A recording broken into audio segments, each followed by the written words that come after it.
One of the things that's done in the ICU, you get a medicine called Levophed, which basically constricts your arteries so that there can be blood flow. But in your case, it sort of made things worse because your arteries were already clotting because they were swollen, and they had to press them even more. So that, without a doubt, and I guess nobody knew at the time, right? They contributed to you not getting circulation to your fingers, and it worsened, but it saved your life, but it worsened, the circulation. So you ended up losing some of your fingers, right? All the fingers on my right hand. I kept most of my thumb.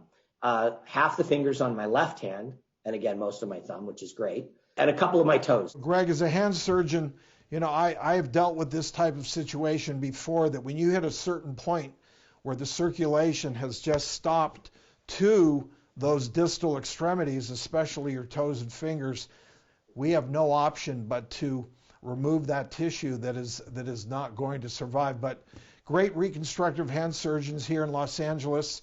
I'm sure you're dealing with some of the best, and a lot of options with prosthetics.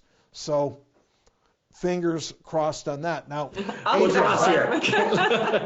Okay, that's right. I'm sorry. Okay. AJ. No pun intended, Doc. I'm sorry about that. AJ, no worries. Hey, we have a good sense of humor. When Greg first woke up from the coma, you and his sister were at the bedside. You were scared to tell him about his hands, correct?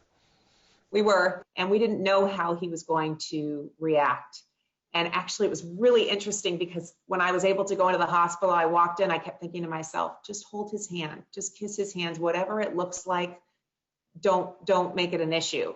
I didn't even really know what it looked like. So I walked in there, and that's exactly what I did. Was I just came and I held his hands and I gave him a huge kiss, and he says to me, sweetie, can you find a manicurist? Because I think I need a manicure and a pedicure.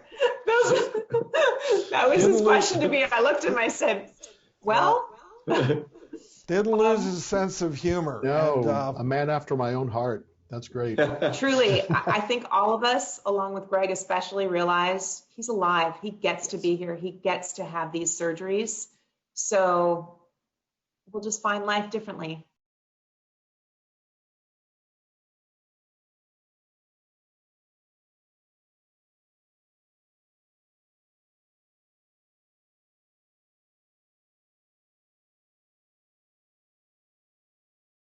The global pandemic has changed our lives. We've been through so much. As vaccines roll out, there is hope for you and hope for the future. I'm finally going to get my vaccine. Through these challenging and historical times, the doctors have been by your side. This is why we went to medical school. This is why we're here. All May will give you the inside track on health and wellness. Today I've been granted exclusive access to get a behind-the-scenes look at COVID contraband, so you can get back to the life you deserve. We hope that today we inspired you all to be better, because we will get through this. It's time to take your power back. It is getting better. There is hope. Love it. I think I can. I can get there. You betcha. Absolutely. The doctor is now more than ever.